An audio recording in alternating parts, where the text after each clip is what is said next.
In this video, we're going to see how to set up the AVerMedia Live Streamer Pop filter on LiveStreamer Mic 330. Before we get started, let's unbox the pop filter.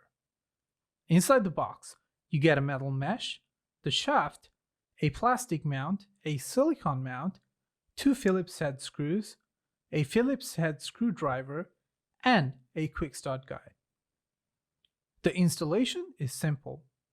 First, install the silicone mount in the groove of your AM330 mic. Make sure the angle of the silicone matches with the mic so that once it's installed, it sits flush with the surface. Make sure the extrusion that holds the pop filter is at the orientation you prefer. We recommend it being above the mic. Install the plastic mount over the silicone mount like this. Now insert one of the Phillips head screws through the side, which is marked with this icon. Use the included Phillips head screwdriver to lightly tighten it just enough to thread in.